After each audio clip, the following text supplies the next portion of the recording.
Fin des travaux du deuxième Forum national sur la justice au Mali. Plus de 200 recommandations sont recensées pour renforcer l'efficacité et la crédibilité de la justice malienne. Les différentes contributions seront prises en compte dans le programme décennal de développement du secteur de la justice qui couvre la période 2026-2035. Un programme axé sur la formation des acteurs et la numérisation des services judiciaires.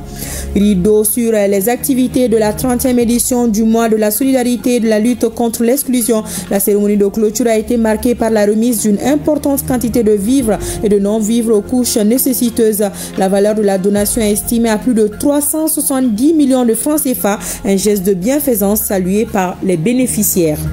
L'approvisionnement de la population en hydrocarbures se passe normalement dans le calme et la discipline. Cela grâce aux dispositions prises par le gouvernement. Les forces de sécurité veillent à l'application correcte de ces mesures. Le constat a été fait ce matin par les ministres de la Communication et celui de la Culture, accompagnés par une forte délégation composée d'artistes et de journalistes. Vous servir est un réel plaisir. Merci de nous renouveler votre confiance à la grande édition de 20h sur ORTM1. Bonsoir à toutes et à tous. Nous ouvrons cette édition avec cette annonce très importante. Plus de 23 milliards de francs CFA, c'est le montant de la convention signée ce jeudi entre la BNDA et la Société financière internationale. À travers cette convention, la Société financière internationale apporte un appui conséquent à la Banque verte afin qu'elle puisse soutenir les petites et moyennes entreprises maliennes pour les 5 prochaines années, toutes choses qui devront permettre la création de 15 000 emplois directs. Cette signature de convention s'est déroulée en présence du ministre de l'économie et des finances et son collègue de l'industrie et du commerce. Le reportage de Mamadou Fani.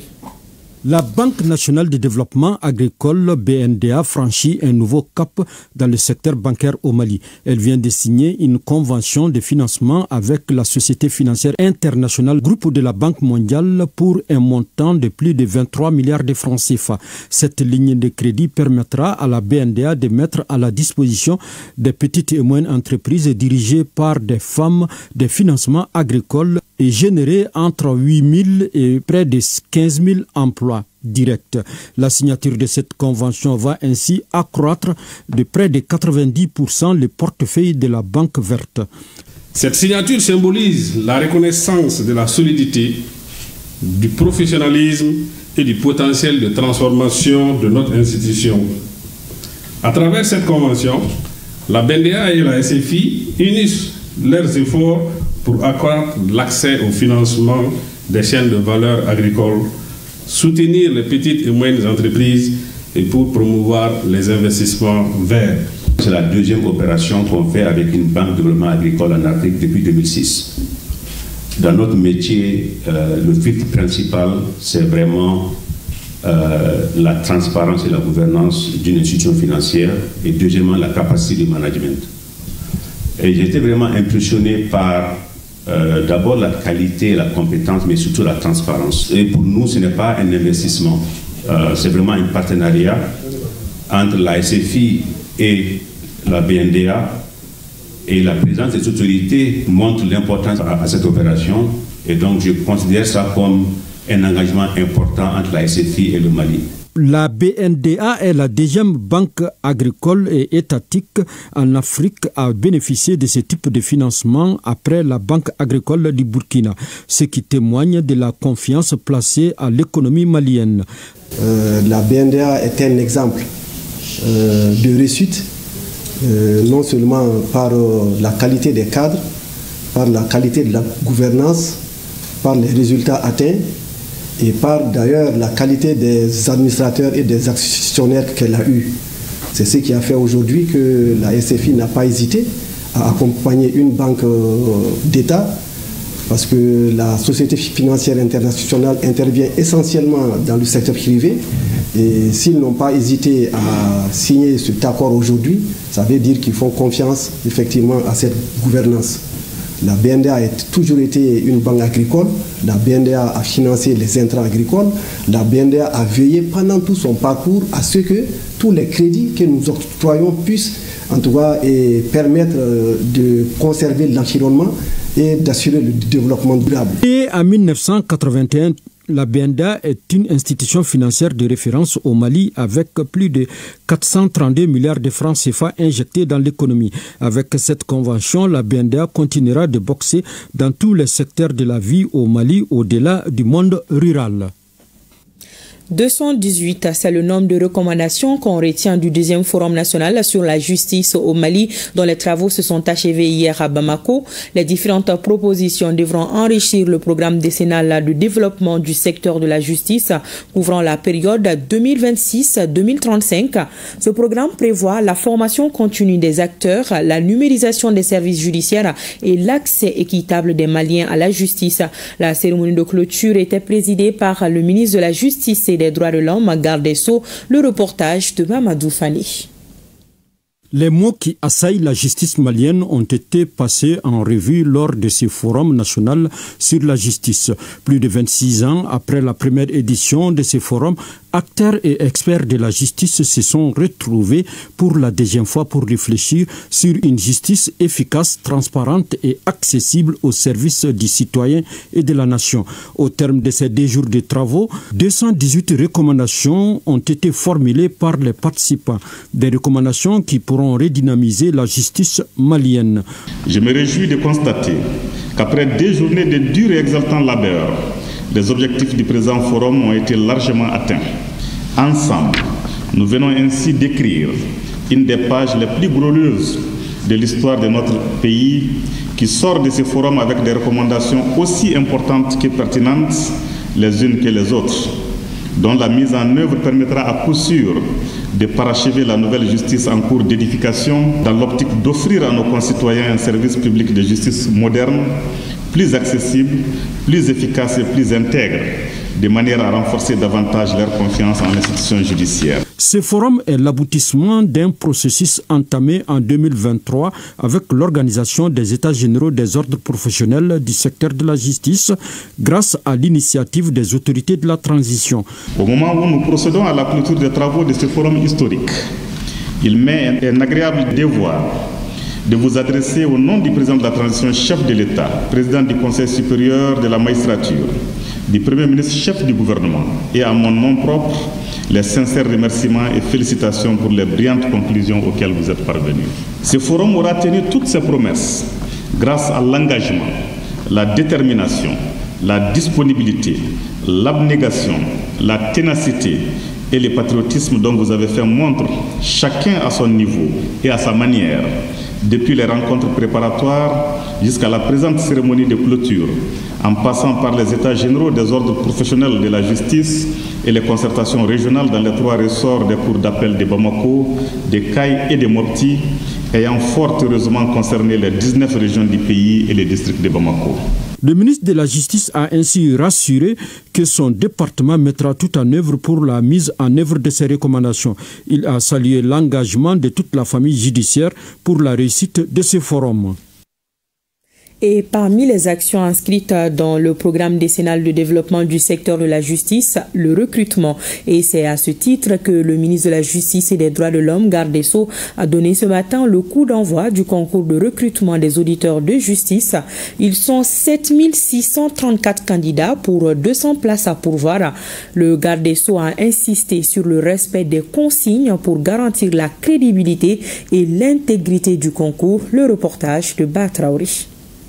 Concentration maximum dans l'amphithéâtre de la faculté des droits privés de Bamako à 9h pile ce samedi 1er novembre 2025. Les candidats de l'ordre judiciaire entament le concours de recrutement des auditeurs de justice session de novembre 2025 par le droit civil. Le contrat et les tiers, c'est le sujet qu'ils doivent traiter en 3 heures de temps. Cette session de 2025 s'inscrit dans la même philosophie et dans la même dynamique que les concours que nous avons eu à organiser en 2022, 2023 et 2024.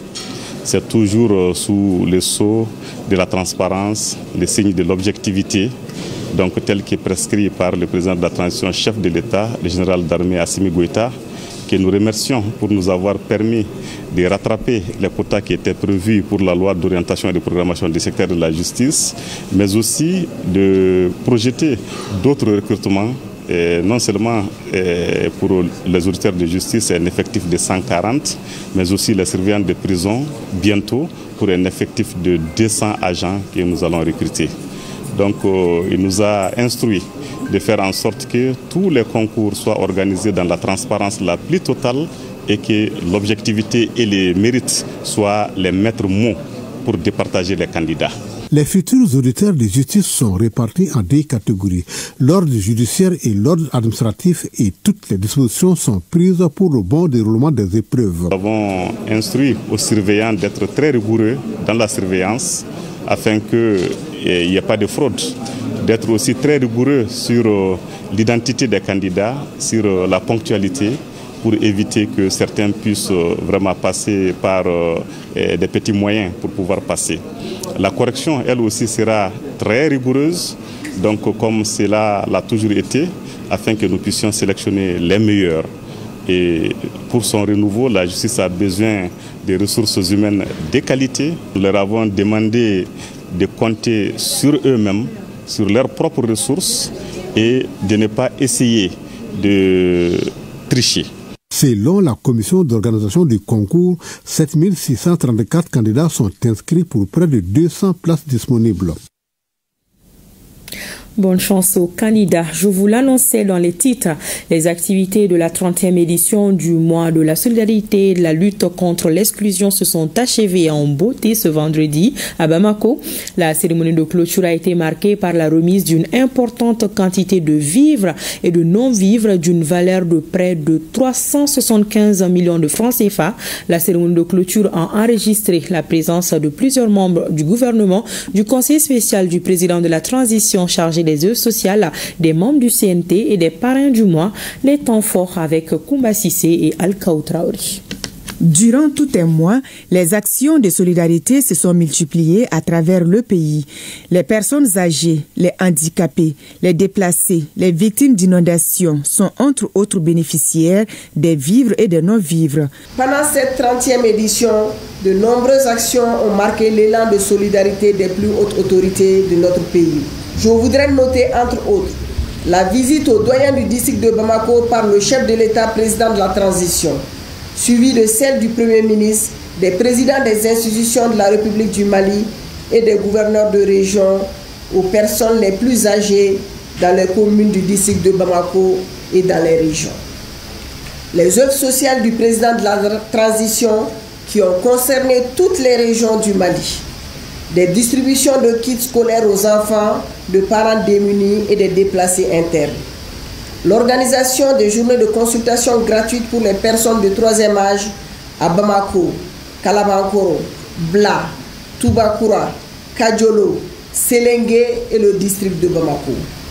En médecine générale, ophtalmologie, urologie, cardiologie et diabète, et en faveur de populations vulnérables avec don de médicaments.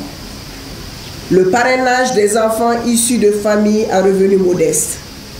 La réalisation de 6 forages à Bamako et à Kita. Des remises d'enveloppes pour les AGR aux personnes en situation de handicap, à d'autres personnes vulnérables en vue de favoriser leur plein épanouissement. Ce vendredi 31 octobre 2025, qui marque la clôture des activités de ce mois, plusieurs dons ont été offerts pour redonner du sourire aux personnes en situation de vulnérabilité. Parmi ces dons, des mototricycles, fauteuils roulants, céréales, pâtes alimentaires, bidons d'huile, nattes, moustiquaires, pour ne citer que cela. Ces différentes donations ont une valeur totale d'environ 374 900 000 francs CFA. À cela s'ajoute la dotation de 6 ambulances aux structures sanitaires de Niafunke, Bankas, Koro, Sikasso, les communes 1 et 6 du district de Bamako et des équipements médicaux à 26 centres de santé. Le parrain national Seydou Sangaré ainsi que les bénéficiaires ont remercié les initiateurs. Au nom de l'ensemble des bénéficiaires, nous vous remercions. Et tous nos remerciements vont aussi au président de la transition, au chef de l'État, chef suprême des armées, le général d'armée Assimi Goïta. Les activités menées cette année nous ont montré que le social est culturel au Mali. Nous sommes là aujourd'hui très contents et nous partons très contents. Nous osons croire que la 31e édition aura aussi un autre impact plus grand que ce que nous venons de réussir. Cet élan de solidarité a été rendu possible grâce à l'engagement du gouvernement, des partenaires ainsi que des personnes de bonne volonté.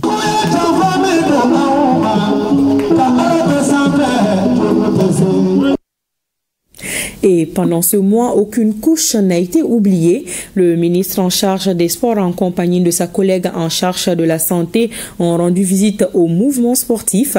Des anciennes gloires du sport malien ont reçu des présents des membres du gouvernement. C'est ce que nous dit Abdul Karim Kaba. Environ 8 tonnes de riz ont été remises aux sportifs, un geste d'une portée historique qui témoigne de la solidarité du ministre en charge des sports au mouvement sportif. Ces derniers se disent très touchés par la marque de considération. La Coam Sport se souviendra longuement de ce jour 28 octobre 2025 comme une journée de la jeunesse, de la solidarité, de la convivialité, du communion et de souvenirs. Nous sommes le Mali. Ce grand Mali à l'accoutumée très accueillant. Cet acte va permettre de donner des sourires et d'espoir aux différents bénéficiaires. Transmettez nos chaleureux remerciements au président de la transition, chef de l'État, le général d'armée Assimi Goïta, pour avoir pensé à notre monde parfois si oublié. Cette remise est en partie un geste de remerciement à l'endroit de ces sportifs dont certains ont marqué l'histoire du Mali. D'autre part, c'est pour dire que personne n'est laissé de côté dans le cadre du mois de la solidarité et de la lutte contre l'exclusion. C'est un moyen de faire une reconnaissance à nos anciens sportifs et à certains de nos fédérations. Vous savez, les fédérations aujourd'hui sont des partenaires vraiment très engagés dans le cadre de la promotion et du développement de nos différentes disciplines. Et les anciens sportifs sont des gens qui ont porté haut le drapeau malien. Comme chaque année, la dernière semaine est dédiée à la jeunesse et à l'entrepreneuriat. Et vous avez vu que pendant toute cette semaine, monsieur le ministre de la Jeunesse a vraiment mouillé le maillot. Il a organisé beaucoup d'activités.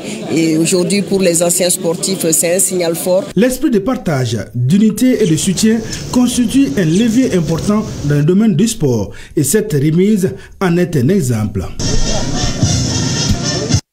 Une nette amélioration dans la fourniture du carburant dans les stations de vente. Les citoyens arrivent à s'approvisionner dans le calme et la discipline. Le personnel des stations est motivé et les agents de sécurité veillent au respect des consignes édictées par les pouvoirs publics. Le ministre de la Communication et de la Culture, accompagné d'une forte délégation composée d'artistes, de journalistes et j'en passe, ont fait le constat.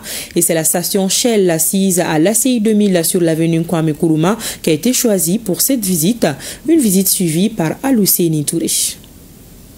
La station Shell, située sur l'avenue Kwame Nkrumah, a été la cible des deux ministres du gouvernement qui voulaient s'enquérir du bon déroulement. Voilà, toutes nos excuses pour ce problème d'aiguillage. La ministre de la Promotion de la Femme, de l'Enfant et de la Famille, elle, s'est rendue à la pouponnière de Niamana pour annoncer la bonne nouvelle aux pensionnaires du centre. La structure ne connaîtra plus de difficultés dans son fonctionnement. Les autorités ont pris des dispositions pour assurer l'approvisionnement du service en carburant. Le reportage de Soumaou Aïdara. Véritable refuge pour les tout-petits, la pouponnière de Niamana fait partie des rares structures qui veillent jour et nuit sur les enfants dont la plupart est abandonnée. La ministre de la Promotion de la Femme, de l'Enfant et de la Famille a choisi d'aller au contact de ces enfants. La première difficulté ici, c'est le nombre élevé d'enfants en situation de handicap qui sont au nombre d'aujourd'hui de 61 sur les 118 enfants que nous avons. Alors que le centre n'est pas spécifique à ça. Notre vocation, c'est de 0 à 5 ans. Mais aujourd'hui, avec ce nombre-là, la plus âgée aujourd'hui, elle a 32 ans. L'autre difficulté aussi, c'est la difficulté du carburant. Heureusement que Madame le ministre et ses collègues sont en train de nous appuyer. Nous avons 68 personnes qui sont ici dans une situation d'illégalité, qui ne sont pas recrutés par l'État, mais payés par l'État. Ça, c'est une grande difficulté. Depuis ce matin, le Premier ministre, le général de division Abdoulaye Maïga, a faciliter l'accès surtout d'approvisionnement en carburant des deux véhicules de la pouponnière.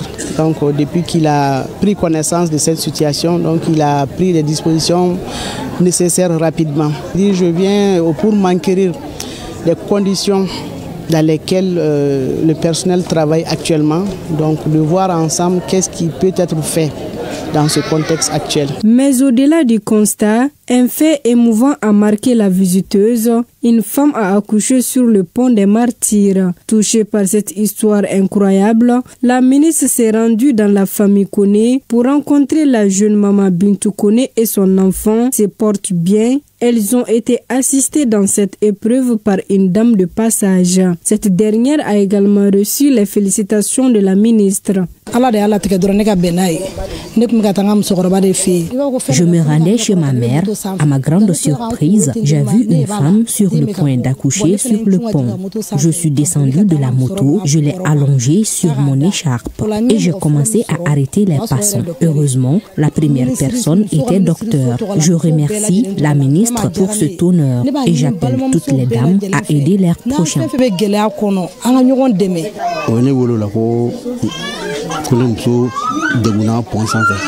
On m'a contacté pour me dire que ma femme a accouché sur le premier pont et qu'elle a été conduite à l'hôpital avec le bébé.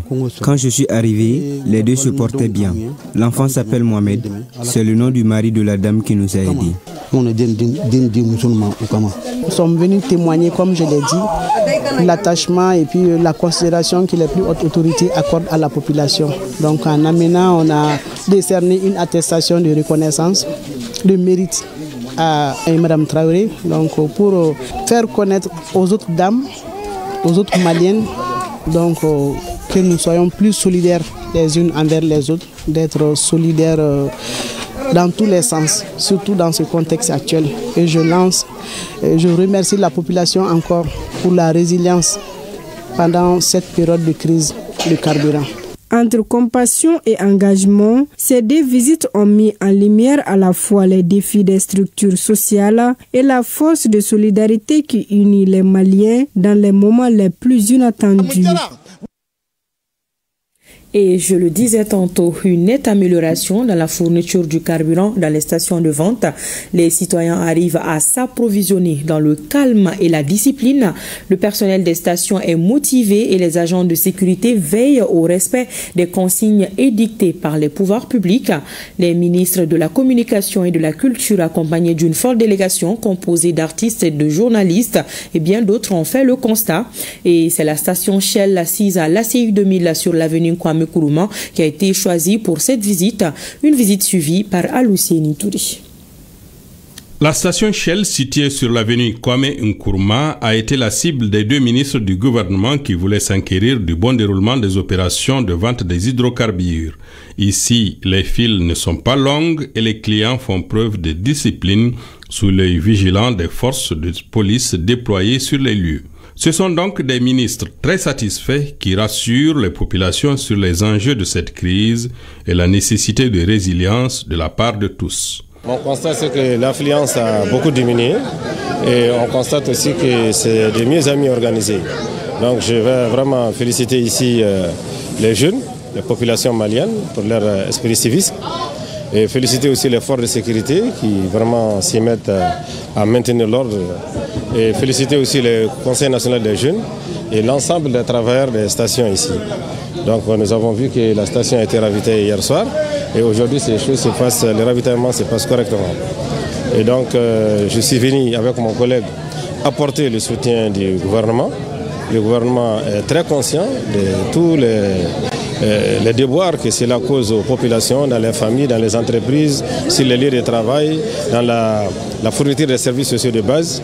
Le gouvernement rassure qu'il demeure saisi de la question et que toutes les dispositions sont en train d'être prises sur la direction du président de la transition, le général d'armée Assimi Goïta, et sur l'autorité du Premier ministre qui préside la commission de gestion des crises pour que tout soit fait pour sortir de cette perturbation de la fourniture de carburant. Nous pensons que dans les heures à venir, la crise énergétique, la crise de carburant sera un mauvais souvenir au Mali. Donc c'est aujourd'hui pour saluer la résilience et la force de la jeunesse du Mali, du peuple du Mali, parce qu'un grand peuple se révèle en des moments comme ça. Vous savez, notre Dambé, c'est notre boussole pour le combat, pour notre renaissance, pour notre souveraineté, pour affirmer une nation forte au monde. Aujourd'hui, nous nous donnons la main pour faire face à cette crise. Vous savez, c'est des épreuves, c'est à travers des épreuves que les nations grandissent. Et donc ça met en épreuve notre force. Et donc le peuple malien a montré aujourd'hui, dans cette semaine, cette force d'unité et d'union. Pour dire que nous sommes un même peuple, c'est une petite difficulté et que fort heureusement, grâce à la force de la vision et au combat de notre commandant en chef, le chef de l'État, le président Assimi Goïta, et de son premier ministre, le général de division Abdoulaye Maïga, et à travers cette grande commission interministérielle qui ont travaillé nuit et jour, heure par heure, pour nous sortir un plan à travers les ministères qui travaillent sur le transport, sur la sécurité. C'est le lieu de saluer les collègues qui ont fait un travail extraordinaire. De leur côté, les revendeurs saluent le comportement et l'attitude des clients qui, malgré le soleil ardent, se montrent disciplinés et respectueux des consignes des forces de sécurité. Il faut dire franchement, aujourd'hui, nous sommes satisfaits. Nous sommes satisfaits surtout des dernières livraisons, en fait, de la semaine. Donc, où on a vu que bon nombre de stations ont été livrées en même temps. Ça a permis vraiment de baisser nettement la tension, la pression. Par rapport à l'affluence pour effectivement pouvoir servir de façon sereine les clients sans autre forme de risque d'insécurité. Pour dire aux Maliens de soutenir notre armée, qu'on est derrière l'armée, ce n'est pas un problème de sens qui va amener les Maliens à ne pas soutenir leur armée. Aujourd'hui, nous sommes là à soutenir notre armée pour supporter cette difficulté qu'ils ressentent tout de suite là. Sinon, tous les pays, comme tous les autres pays, ont eu des moments de difficulté, mais ça a passé. Cela témoigne une fois de plus l'unité malienne et la résilience de nous, populations maliennes, face à cette crise. Vraiment, nous remercions le réseau KIA et nos plus hautes autorités et le ministère de la Culture aussi. Par notre culture et par notre voix, on rehausse encore une fois de plus le Mali. Les clients qui étaient en file ont été agréablement surpris par les visiteurs du jour qui n'ont pas oublié d'apporter avec eux de quoi renforcer leur capacité quand on sait que certains sont présents depuis déjà 5 à 6 heures pour avoir le fameux sésame. Et la rédaction vous propose demain dans la page culture un reportage sur la contribution des artistes dans la gestion de cette situation qui constitue une priorité du gouvernement. En référence au communiqué numéro 3 du comité interministériel de gestion des crises et catastrophes relatif à une restriction sur la vente de carburant dans les bidons, le Centre de coordination et de gestion des crises informe les populations de l'arrêt total de la vente de l'essence dans les bidons et autres récipients. Toutefois, la vente du gasoil dans les bidons et autres récipients reste strictement soumise à une autorisation préalable de la Direction générale en charge du commerce. Cette disposition vise à renforcer la sécurité et à prévenir les spéculations autour des hydrocarbures. Les gérants des stations sont invités au respect strict de cette décision et les forces de l'ordre sont appelées à y veiller scrupuleusement. Depuis 2 ans maintenant, notre pays s'est doté d'un nouveau code minier et son contenu local. Une des réformes qui vise à permettre aux Maliens de bénéficier des avantages de la production du métal jaune. Depuis hier vendredi, un nouveau palier est franchi. Le ministre des Mines a présenté le secrétaire permanent du contenu local aux sociétés minières et de sous-traitance. Le secrétariat permanent est l'organe chargé de l'exécution et du suivi du contenu local. Ces son fonctionnement et ses orientations ont été expliquées aux acteurs concernés. Les précisions avec Seydou Traouri. La présentation du secrétaire permanent du contenu local aux entreprises et organisations du secteur minier officialise davantage l'opérationnalisation de la loi relative au contenu local. Il s'agit d'une réforme majeure des autorités qui vise à intégrer l'industrie minière à l'économie nationale à travers le renforcement des capacités des travailleurs et des entreprises maliennes. La loi donne donc une certaine progressivité à l'issue de laquelle les nationaux devraient remplacer les cadres étrangers qui doivent progressivement sortir donc, du management de la mine. Première chose. Deuxième chose, vous savez, il y a aussi des montants importants qui sont dépensés, notamment dans les prestations de services et aussi dans la fourniture de biens. Et nous avions remarqué que les entreprises minières recouraient à des prestataires étrangers et puis s'approvisionnaient aussi à l'étranger. Et la loi interdit formellement cela désormais pour les obliger à s'approvisionner donc auprès des entreprises nationales. En saluant la démarche du département des mines ainsi que la vision des autorités, les représentants des sociétés minières et les entreprises de sous-traitance se disent conscients des défis à relever et inscrivent leurs actions dans le cadre du nouveau code minier. On n'a pas attendu le décret d'application. À Lithium du Mali, ça, nous avons déjà commencé la mise en œuvre effective de cette loi. Et aujourd'hui, nous sommes fiers de dire que nous contribuons énormément à l'essor des entreprises maliennes et nous continuerons de les accompagner et afin d'obtenir le maximum possible. Le contenu local, il est là pour nous. Nous, les acteurs, nous, les fournisseurs, nous, les sous-traitants, nous, les prestataires miniers. La loi, elle est claire. Nous avons des quotas à atteindre, que ce soit dans les fournitures, que ce soit dans les services, que ce soit même dans la main-d'œuvre.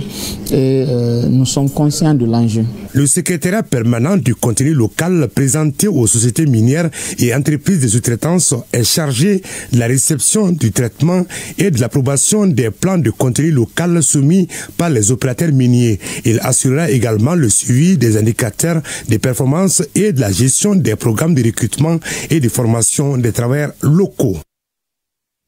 Le Mali a célébré ce 1er novembre la journée africaine de la jeunesse. Le thème national retenu pour l'édition 2025 est « Lutte contre la drogue en milieu jeune, stratégie et sensibilisation et prévention des conduites addictives ». Un thème d'une actualité brûlante car la drogue fait des ravages au niveau de la couche juvénile. C'est pourquoi le gouvernement intensifie les campagnes de sensibilisation afin de faire baisser la courbe de la consommation. La cérémonie s'est déroulée au Carrefour des jeunes de Bamako et c'était en présence de Abdul Karim Kaba.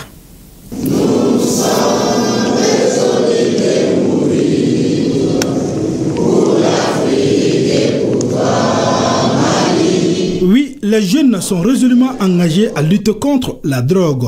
À travers cette célébration de la journée qui leur est dédiée, les jeunes disent non à la drogue. En célébrant cette journée africaine de la jeunesse, nous réaffirmons notre volonté de bâtir une jeunesse responsable, résiliente, consciente et engagée pour un Mali uni, stable et prospère au service d'une Afrique sans drogue et sans dépendance. Vive la jeunesse malienne, vive la jeunesse africaine, vive le Mali dans une Afrique unie et solidaire. En lançant la journée et le mois de la jeunesse africaine sous le thème « Lutte contre la drogue en milieu jeune, stratégie de sensibilisation et de prévention des conditions addictives », le département de la jeunesse invite à un sursaut collectif. L'objectif est de mobiliser toutes les forces vives. La protection de la jeunesse en lui offrant des perspectives saines et porteuses d'avenir. La lutte contre la drogue ne doit pas être une action ponctuelle, mais un combat permanent, mené sur tous les fronts. C'est dans la discipline, le travail et la foi en vous-même que vous trouverez la vraie réussite.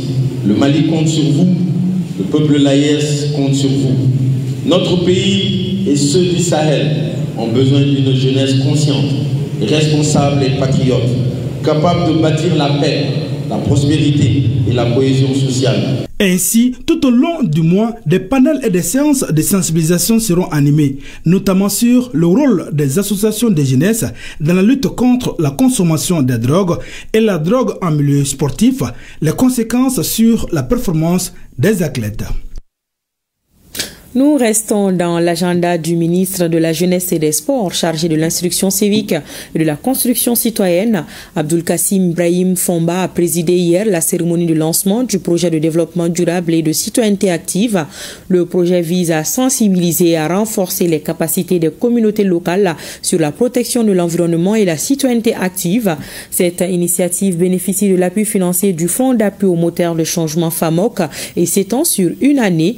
Les détails avec Aminata Brima Ouedraogo et Alou Bekoni. L'implication des couches vulnérables est essentielle pour garantir un développement durable.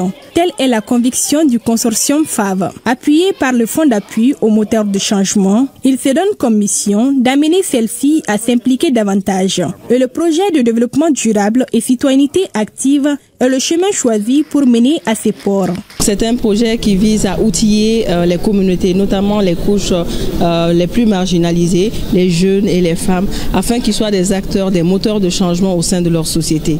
Pousser les sociétés à s'intéresser aux questions de développement de leur propre commune, veiller à ce que les environnements soient protégés et mieux utilisés pour favoriser le développement durable. Je me réjouis que Consortium FAV ait fait le lien entre la citoyenneté active, la gouvernance inclusive et la protection de l'environnement. Ce n'est pas un domaine de prédilection du FAMOC, mais ils ont été si innovants que l'idée nous a séduits et que nous avons décidé de financer leur projet. Une fois lancés, Sibi, Kita et Benwani dans la région de Ségou sont les prochaines destinations des relais communautaires. Durant 12 mois, ces localités seront outillées pour jouer leur partition dans le développement durable et la citoyenneté active. C'est en période de difficulté qu'on mesure réellement son degré de citoyenneté. Et on doit se dire tous les matins, qu'est-ce que j'ai fait aujourd'hui dans cette période difficile pour améliorer les conditions de vie des membres de ma communauté. En tout cas, nous comptons beaucoup sur vous, sur le consortium, toutes les organisations, les partenaires qui nous accompagnent. Vous, surtout vous, je déclare officiellement le lancement du projet Dialogue des pairs sur le leadership, la citoyenneté et la cohésion sociale. Après une première phase réussie, cette deuxième étape prévoit des activités diverses et variées, parmi lesquelles une émission télévisée diffusée sur la télévision nationale. Fin hier après-midi des journées nationales de cybersécurité, les JNC ont été le théâtre de plusieurs conférences et autres panels animés par les spécialistes de la cybercriminalité et de disciplines voisines. Cette 5e édition, qui a vu la participation des délégations venues du Burkina Faso et du Niger, a considérablement relevé le crédit du Mali et de l'AMRTP en matière de cybersécurité. Les temps forts avec Alousseni Touré. Pratiques nationales et internationales, la simplification des procédures administratives et la mise en œuvre de solutions numériques inclusives et sécurisées. Et la deuxième recommandation, c'est de renforcer les partenariats internationaux et la coopération régionale pour mutualiser les ressources, partager les expériences et assurer un financement durable en faveur d'un Sahel numérique sûr. Donc la troisième recommandation, il s'agissait de promouvoir une gouvernance et une régulation souveraine du cyberespace à travers un cadre régional harmonisé. Plusieurs prix ont été décernés aux différents lauréats et dans différents domaines.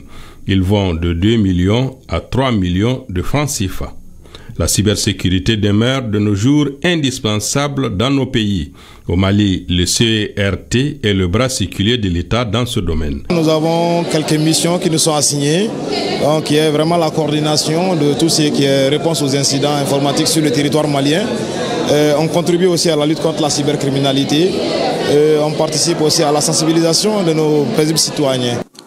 Les thématiques abordées, les expériences partagées et les engagements pris démontrent une fois de plus que nous disposons des compétences, des talents et de la vision nécessaires pour relever les défis numériques en toute sécurité.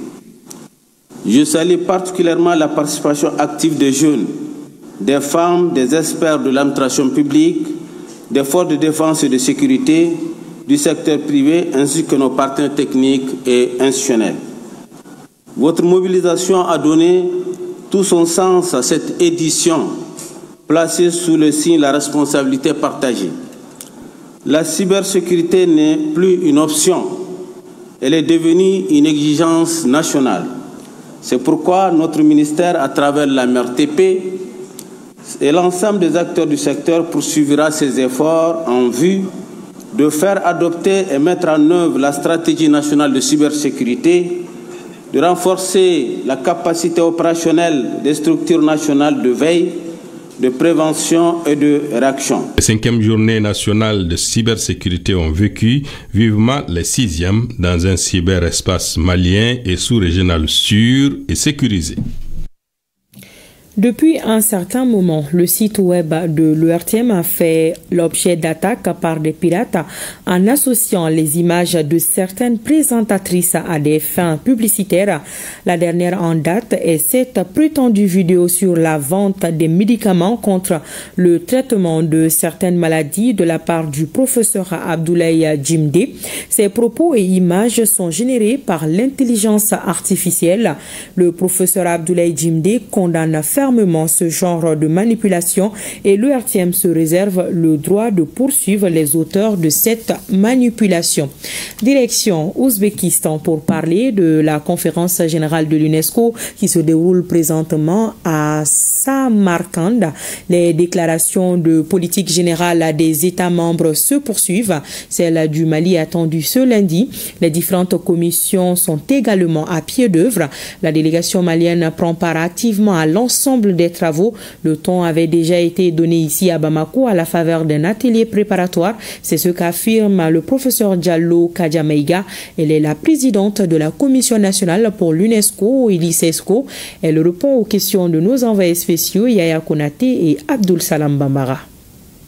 Les commissions nationales font une réunion avant le début de la conférence générale.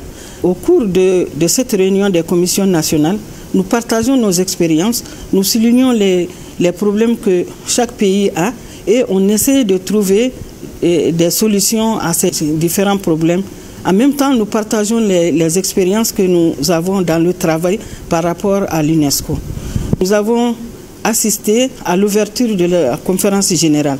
Après cette ouverture, il y a eu les déclarations auxquelles nous participons tous les jours et nous travaillons d'arrache-pied. Les commissions ont déjà commencé.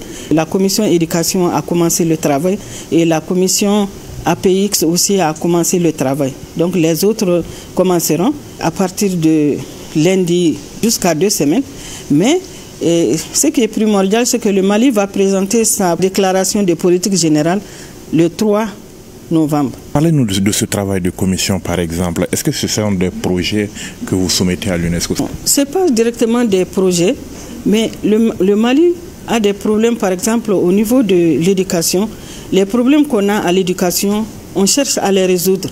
Et pour essayer de les résoudre, il faut présenter un programme du Mali, parallèlement au programme de l'UNESCO qui va à la résolution de ces problèmes. Nous avons fait des recommandations au niveau de l'atelier préparatoire qui concerne l'éducation, la culture. Toutes les commissions ont fait des recommandations et ces recommandations-là, on va les défendre au niveau des commissions qui se trouvent à la conférence générale pour qu'on puisse les valider et pour que l'UNESCO puisse aider le Mali à résoudre ces problèmes qu'on avait soulevés au niveau de l'atelier préparatoire. Alors, quelles sont vos attentes par rapport à cette 43e conférence qui se tient ici à Samarkand?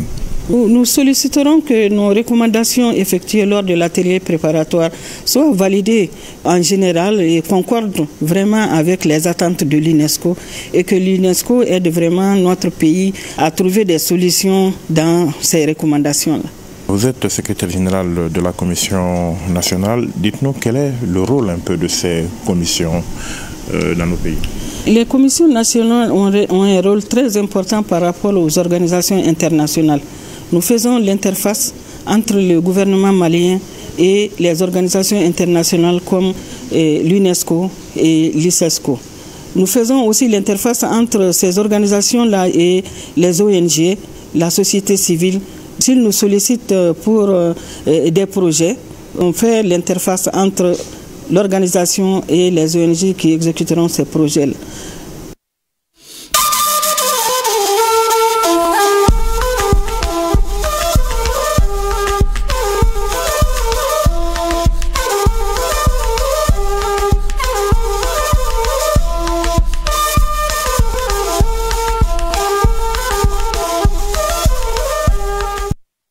Et la page AIS nous conduit au Niger pour parler de l'agenda du Premier ministre, ministre de l'économie et des finances, Ali Mahaman Lamine Zena, est à N'Djamena dans le cadre de la première grande commission mixte de coopération Tchad-Niger. En marge des travaux, la délégation nigérienne a été reçue par le maréchal président de la République du Tchad, Mahamad Idriss Déby. À sa sortie d'audience, Ali Mahaman Lamine Zena s'exprime sur la bonne coopération entre le Niger et le Tchad. Je vous invite à le suivre. Nous avons eu l'honneur d'être reçus par le chef de l'État, à qui nous avons transmis les salutations les plus fraternelles de son frère et ami, le général Tchani, le président de la République du Niger. Et cette présence se justifie par la tenue de la grande commission mixte nigéro-tchadienne. Et à cet égard, il était normalement de bonne loi de venir prendre les orientations du chef de l'État. Et c'est ce qu'il a fait. Il nous a dit clairement ce qu'il faut qu'on fasse pour renforcer cette coopération qui est si excellente, mais il faut la rendre encore plus vivace. Donc le Tchad et le Niger, comme vous le savez, partagent énormément de choses ensemble, un espace, une histoire, une culture, et nous souhaitons que d'autres aspects de la vie viennent s'agripper, notamment l'économie, les questions liées à l'environnement, la sécurité. Au Burkina Faso, on parle des questions économiques avec une conférence publique sur le thème « Une Afrique maîtresse de son propre destin économique et complètement libérée de l'asservissement, j'allais dire, occidental ». Un panel a été animé pour identifier surtout les pistes pour renforcer la souveraineté économique de l'Afrique face aux chocs mondiaux. C'est ce que nous dit Isia Kanana de la télévision burkinabé. La Banque mondiale et le FMI, le Fonds monétaire international, font toujours des prêts pour appauvrir davantage les pays africains, souligne d'entrée de jeu le panéliste William Namaou. Pour le président de la Chambre internationale de commerce d'Afrique, le continent africain doit prendre en main son propre destin économique et se départir de l'asservissement des puissances occidentales. Une libération qui passe par une prise de conscience collective et la responsabilisation des dirigeants africains dans la quête d'une véritable indépendance économique. Any debt that they have given to us, let us... Nous ne sommes pas d'accord pour tous ces dirigeants qui signent, les dirigeants de l'Union européenne qui signent à la place des Africains et certains Africains leaders qui ont été forcés de signer. Nous allons tous les dénoncer. Ils viennent, ils prennent notre or et ils prennent ça à un prix très bas et ils partent vendre ça à un prix très cher et en retour ils disent que nous on a une dette contre eux. Pour William Namaou, les dirigeants africains doivent parler d'une seule et même voix pour se libérer des puissances coloniales et des cycles d'endettement. Pour ce faire, l'Afrique doit créer sa propre monnaie et se libérer des monnaies coloniales à l'image du franc CFA au regard de toutes les ressources naturelles qu'elle dispose. The CFA and all these other French... Et ils utilisent le franc CFA comme une épée, c'est-à-dire que comme une arme pour contrôler l'Afrique et pour nous garder dans la pauvreté. Moi, je ne veux pas rester dans la pauvreté. Pourtant, nous sommes assis sur beaucoup d'argent, beaucoup de ressources et des richesses financières. Donc, nous devons complètement sortir du franc CFA. Nous devons en fait éradiquer le franc CFA de tout ce qu'on est en train de faire parce que ce n'est que du papier. Qu'est-ce qu'eux, ils font économiquement parlant? Ils impriment le franc CFA, ils nous donnent. Quand on ne marche pas comme ils veulent, ils impriment plus pour qu'elle perde sa valeur et nous, notre économie tombe. Et là, maintenant, ils restent les maîtres du monde. Et en cela, les pays de l'AES sont sur la bonne lancée, souligne le panéliste. Ce panel sur les questions économiques et monétaires africaines vise non seulement à analyser les dynamiques économiques actuelles sur le continent, à débattre des défis monétaires et financiers. Un panel pour identifier surtout les pistes pour renforcer la souveraineté économique de l'Afrique face aux chocs mondiaux.